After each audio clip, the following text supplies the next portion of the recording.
You are listening to the Disney Dream Girls, an unofficial Disney Theme Parks podcast, and this is show number 522 for Sunday the 13th of October 2024. Where dreams begin. Hello and welcome to this week's Disney Dream Girls. My name is Michelle Young, and together with my jolly good chum Jane Phipps, we are your guides to the place where dreams begin. Hello there, Jane. Hello there, Michelle, and we're doing good this week. Next question. Okay. Shall we just gloss over things at the moment? Fine. I'm alive. Things could be a lot worse, as in various parts of the world they are facing the most horrific weather events. I will just send my love to everybody who was impacted with Helene, if any of them are actually listening. Wow, I have a dear friend who lives in North Carolina, and parts of his state were really severely impacted, and he sent me pictures saying it's not going to take months, it's not going to take years, it's going to take maybe a decade to get the infrastructure, the roadways and everything rebuilt. It's devastating what's happened. Yeah. And then obviously as of recording today, we've got Milton waiting to do his worst as well. I am just keeping everything crossed that not only its force is lessened, but everybody comes together as a community to help and support each other through anything that may arise because of it. Yeah, it's not looking great, and I know I've been watching it through various different websites and watching the BBC as well, just to see how it's progressing, because even if we don't know people, we know people because we watch their vlogs and things like that, don't we? So you kind of feel for everybody that's going to be impacted. So fingers, toes, everything crossed. Absolutely. Positive vibes going their way. Yeah, I've seen and spoken to quite a few friends that are in the area, and they've all said, you know, we're going to hunker down, or we're trying hotels, and we're doing this, we're doing the other. And I think the majority of people have taken this incredibly seriously and done the right thing. Absolutely. Stocked up on provisions, but not hoarded, stocked up, just got what they needed to see them through for the next few days to prevent any shortages. And we'll just see what happens over the next few days as the news unfolds.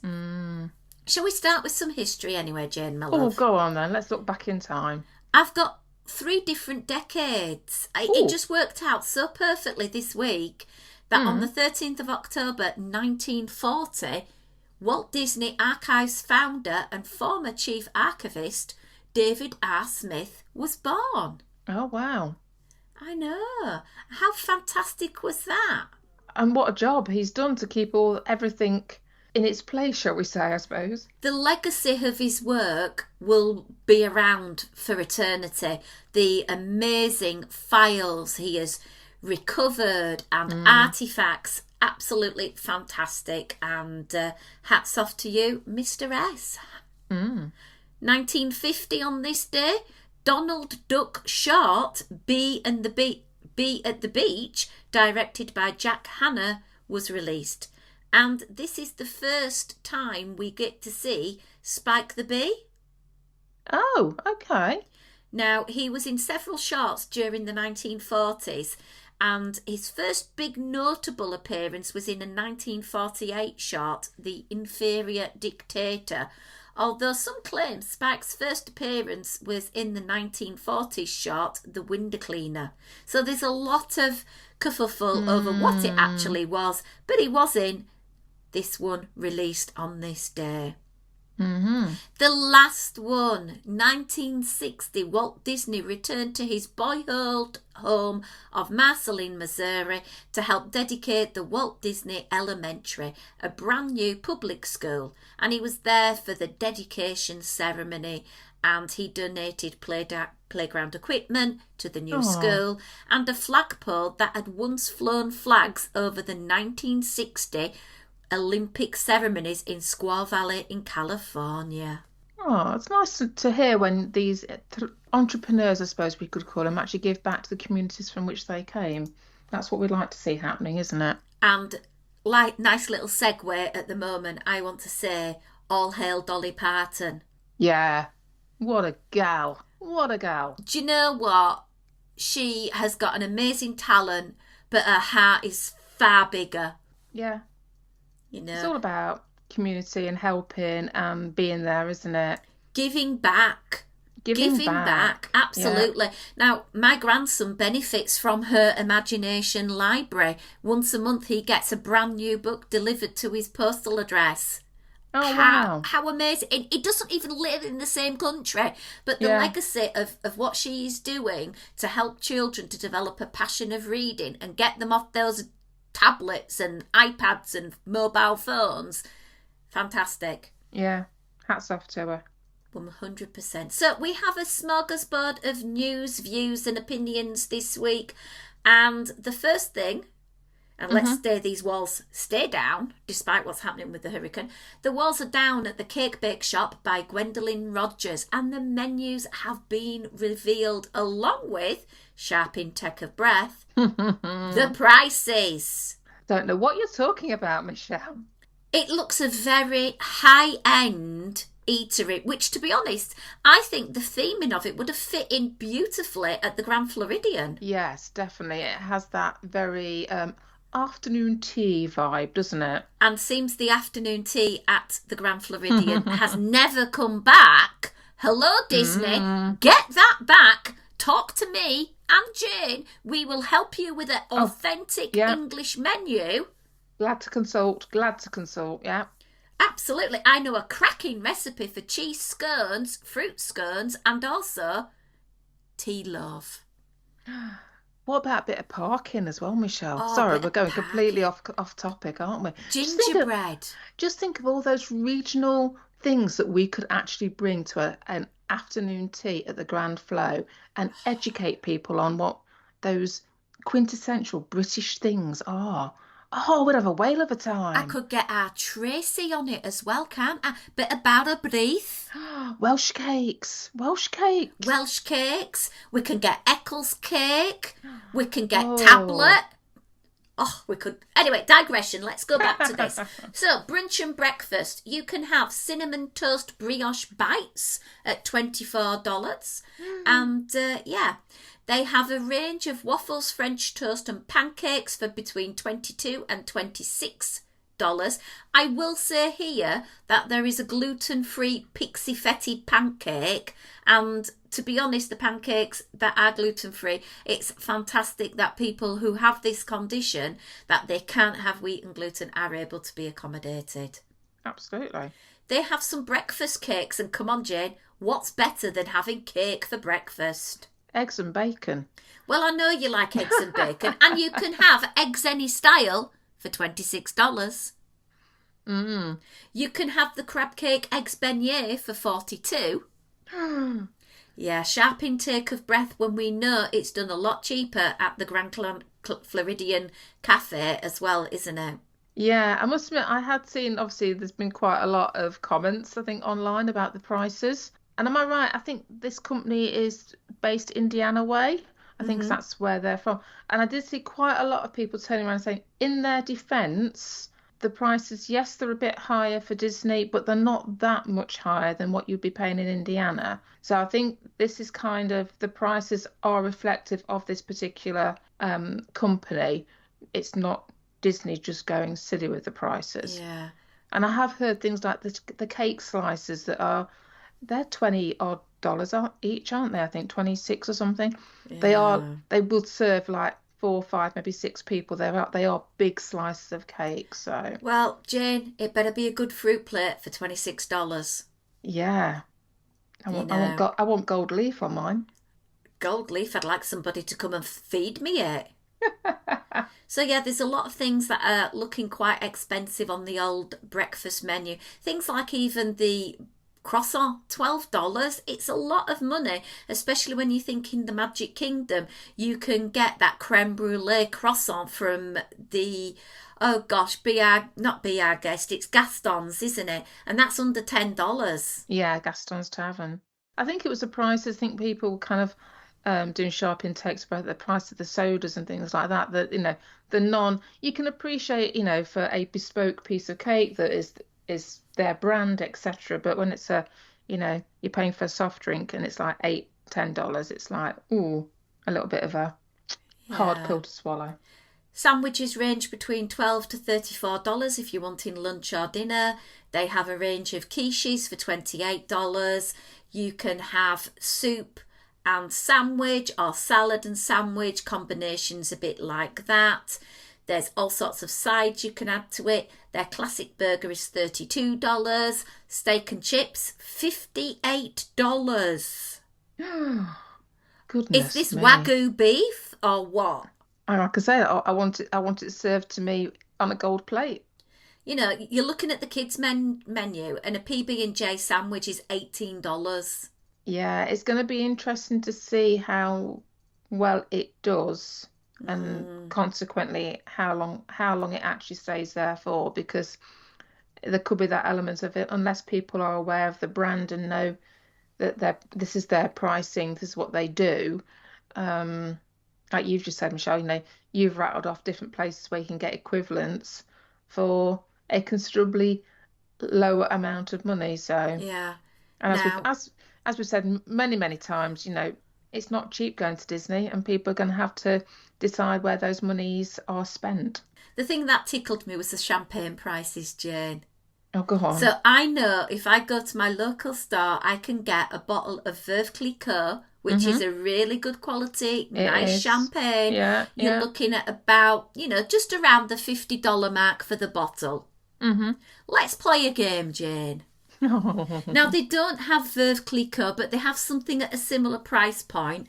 They have Lanson champagne, which is a rosé on this menu. Okay. How much do you think a glass of the Lanson rosé champagne would be? A glass, $20? 46. No. Yeah. The most expensive champagne per bottle is a Dom Perignon. $600. Well, I'm sorry, ladies and gentlemen, but I'm, as much as I like a little glass of champagne every now and then, I haven't got a wallet that will allow me to buy Dom Perignon. So I'd be interested to see how much, going to a quote unquote standard restaurant it would be, but I don't think it'd be that much, would it? I know. It's a lot of money. It is. The things that are on the menu do look, as you said, absolutely delightful. That they've got homemade fudge, they've got pastries, they've got truffles, they've got these monster cake slices. Carrot cake, $22. That's quite a lot of money for a cake slice, especially when Gideon's is a lot cheaper. So we shall wait and see what happens when it opens up and gets moving. All I will say is I will be probably just pressing my glass on the window rather than popping in and spending my money there. I think I'm with you. We'll do a bit of window shopping, shall? Okay, that's good. Jane, you have a topic you'd like to share, I believe, as well. Well, we said goodbye to Lightning McQueen this week on Monday the 7th. It was the last Lightning McQueen Racing Academy over at Hollywood Studios. Now, I've never done this, Michelle. Oh, Have you done this? I did it once. This wasn't this year's trip. It was, I believe, last April, and I met up with my good friends David and Donna, and Donna, I don't think, had arrived, or she was somewhere else. I can't remember, because I remember seeing it with David, and he said, "Oh, you've got to come and see this show. It's kind of cute." And I thought, it's for kids. Actually, I really enjoyed it. It was a nice sit down in air conditioning, and there was a really cute cast kind of vibe to it. You got to see some really good sort of vehicles being used, the screens being used. Yeah, I loved it. I wish I'd have seen it again this trip. Yeah, it's an interesting one, isn't it? I mean, it's only been there since 2019, so it's not been there that long. And obviously, this is going to get replaced with a villains show, which I think we can probably all agree villains maybe appeals to a wider audience, perhaps, than the Lightning McQueen. Because I think, like you said, show it kind of, you think of it as being a bit of a kiddies type show. Yeah. So it's going to be interesting to see what they do with the villains. One YouTube I was watching, I don't know if you watch DSNY newscast at all, and he did a really good dive into the new Cars Land over at Magic Kingdom.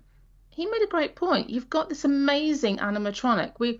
In fact, I watched a vlog this morning where you'd got the Lightning McQueen, and both Simon and I were saying that this car moves really well. It's got a bounce to it. The expressions they get on the face. It's a beautiful animatronic.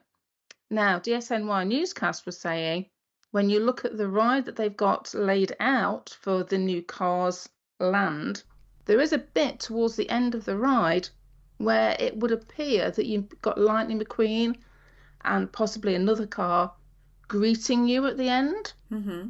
So wouldn't it be great if they didn't destroy the animatronic, they boxed it up and then used it over the Magic Kingdom? Because it seems such a shame. You've got this amazing animatronic, and what's going to happen to it? Surely to goodness they're not just going to get rid. It would be such a shame. Maybe we might see it again in a few years' time over at Magic Kingdom. Who knows? Possibly so.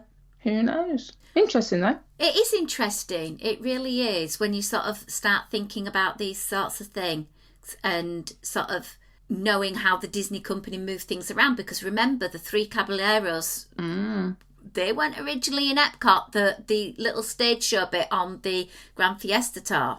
Yeah. They were shipped in from somewhere else. Yeah. So we need a bit of recycling. There we go. Absolutely. So DSNY has mentioned it. We're now mentioning it. So don't ditch that animatronic. Make good use of it. Put it over in Magic Kingdom for us. Oh, that'd be grand, wouldn't it? Mm. Send it to us. We'll deal with it. We'll have something amazing. Talking of progress, Test Track.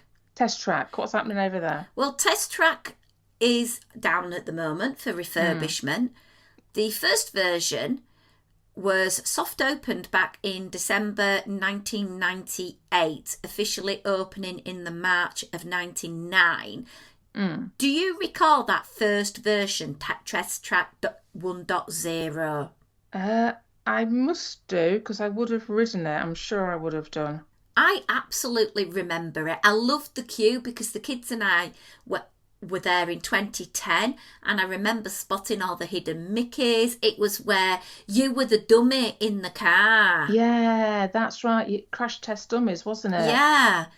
Then it closed in April of 2012, and 2.0 opened up, and General Motors had been replaced then by Chevrolet as the sponsors. And then Test Track 2.0 closed in June of this year to make way for Test Track 3.0. I do believe Chevrolet are still going to be the sponsor. Their website is a bit vague. It just says 2025, possibly early 2025. Early 2025 could be any time, really, up to May. Yeah, it's a bit of a wide ranging date span, isn't it? When they just say early or fall or sometime soon. Coming soon. But I do know that they are doing their best to get things up and running, but obviously the inclement weather will not be their friends at the moment. No, it's going to, I mean, yeah, just going back to that, there is going to be a potential for a lot of impact on plans that they were hoping to roll out, that they may have to refocus their plans, mightn't they, depending on what damage is or is not caused. Yeah, absolutely. Have you anything else for us for this week, Jane? H2O. Water. I love water. Do you remember H2O? No, do you remember those little bottles we always used to, we would bring home with us? Actually, I do have a bar of sea salt facial soap on my desk here, and it has H2O Plus Beauty Disney Resorts. We didn't steal them, Jane, because we'd paid for these amenities as part of our room package, just like we'd paid for the housekeeping we never got. Well, I've got a couple of little baskets, I must admit, in my bathroom of various different soaps and shower gels and creams and goodness knows what else over the years of varying sorts. I've got some from Disneyland Paris, which are completely different. But obviously the H2O kind of disappeared a couple of years ago because there was something to do with the company, the H2O company, and basically Disney bought the fragrance, I suppose you would call it, the chemical combination of ingredients off them, and they now have it in the resorts just as their Disney Resort brand, I suppose you would call it. But they're now selling it. Disney Spa Collection, we have a body polish, a body wash, shampoo, conditioner and body cream. Now, Ooh. this has been spotted over at the Grand Flow for sale, which kind of fits in nice because obviously that's resort and spa, but it's also been seen throughout Disney World. So we may not be able to get the little tasters, shall we say, home with us because now it's all in bottles that are glued to the walls of your bathroom. But you can actually now go and buy bits, which I have to say I quite like because I love the smell of them and it kind of just takes you back, doesn't it? It's like like if you smell chlorinated water, it reminds you of Pirates of the Caribbean and things like that. This is the same with toiletries as well, isn't it? Just have a little bit of Disney at home when you're feeling down. Just have a squirt and go, oh, I like that smell. Friends, listening in, repeat after me. My name is, insert your own name, and I have probably a very large stash of Disney bathroom products. I probably have more soap than the warehouse. So if anyone's wanting a bit of a, H2O plus reboot, let me know. I can probably spare a couple of bars. I think I have enough soap to last me through several lifetimes. Maybe we should have some sort of toiletry/food related exchange going on. I don't know. Ooh, I could probably add coffee into that as well from the in-room coffee supplies. We could do a bit of a trade, Jane. We could, couldn't we? Have like a little sideline going. Yeah, a bit like I do with other things like park maps or Gideon's menus, things like that. Yeah. That's all a very good plan, Jane. I like that. I must admit, the other year when they started to pull H2O out, I did go to the shop at Pop and I bought some of the hand lotion as well. I think it was the body lotion, and it smells of grapefruit. And this is very reminiscent of many people who were brought up in the same era as us, Jane. Oh, it's for best. Yeah. Oh, I'm not wearing that skirt. It's for best. It's for best. Yeah. And then you never wear it. Oh, I've done that numerous times. I don't anymore now. Yeah. I have to admit, no. But yes, we are of that era, Michelle, unfortunately. So, yeah. Yeah, so I have started using my gorgeous smelling H2O products, and I think I'm good for about a year. So on the body lotion front anyway. And I do know I've got some of the very posher ones because at the deluxe resorts you get things like, what was it now that Kat and Lewis gave me? Things like you get the mouthwash or you had the Aloha cooling gel on the cruise line. Oh, it was lovely. Yeah. We get spoiled, don't we? We absolutely do. And things like this that are there for the taking, you might as well get them. It's like the birthday badges. Go and get a birthday badge. Go and get a first trip badge. Go get celebrating badge because they're there and you never know. The badges might go the same way as the toiletries one day. Make use while you can. Because you just don't know. You just don't know. Have you anything else for this week's show, Jane? Well, if I'm allowed to mention Christmas, can we mention Christmas yet? Well, I did get a little bit overexcited at the weekend when I saw my favourite food store, not mentioning any names here, started stocking their gingerbread coffee syrup, and I may have bought 6 bottles to take over to California with me. Well, I must admit, we were actually shopping this morning, not in quite the brand of shop that I know that you're referring to, let's say a little bit more of a down market one, and walked down, the quote-unquote, the seasonal aisle, and the Halloween stuff is obviously all there. And the little bit of Christmas that they'd had maybe 2 weeks ago has about, I don't know, quadrupled in size. Yeah, it was very tempting. I did actually pick up some fig and almond cake. Ooh. Don't know why I did that, but I did. Anyway, getting back to Disney, yeah, the first lot of merchandise has dropped. Now, I must admit, I was out shopping with my son Ethan the other day. He's about to move into his very first house, so we were looking at light fittings and all sorts. And we were in a particular store, and even Ethan said, "Christmas already? We've not had Halloween yet." So there you go. Are we allowed to have Christmas stuff out before Halloween? But as Halloween now starts in August in Disney World, does that not mean we can start Christmas even earlier? I know. I will say that I have a basket as a guest checkout where I may have the very large, and now I know it's very large because I bought the pumpkins, the Mickey Mouse icon peppermint light up swirl. And it's in my basket. It's £55. I don't, so about $60 odd. I do have a 20% off discount code, and I'm toying with, dare I spend that amount of money on another bit of plastic? Or do you wait and see if it comes down in price? Well, you see, you lost out on the Mickey Mouse pumpkin. Well, you say that, Michelle. Uh-oh. Did you get it when it was a third off last week when I text you? I got 25% off. So it's not, I didn't make quite a saving that you did, but I have got a Mickey one. Didn't get the mini one. The mini one was sold out, but I have the Mickey one. I took delivery this morning. Oh, it's the little things. It's the little things, Janie. I must admit, my dungaree supplier has put out a Halloween print and a Christmas print, and it's like, which do I get? And I sent this to Kat, and I said, Kat, what do I get? And she said, what do you mean? It's not this or that, it's both.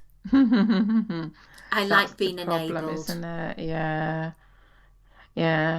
Well, the first lot of merch has hit, so it's kind of Santa's Little Helper vibes going on. I love the characterization of Mickey Minnie as Santa's Little Helpers. It's all very green. Lots of little Mickey lights going all over things at the moment. There is a Loungefly snowman backpack that looks kind of cute, but it's white and it's fluffy. That's not going to stay white and fluffy very long, is it, if you use it?